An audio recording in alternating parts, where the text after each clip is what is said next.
Hello everyone and welcome to Online Help Guide. Today in this video I'm going to show you how to download or install Flashout app on Android. So without any further ado, let's dive right into it. Go to your Play Store.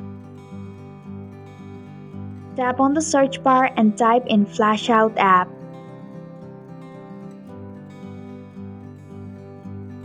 Tap on the Flashout logo. Then tap Install.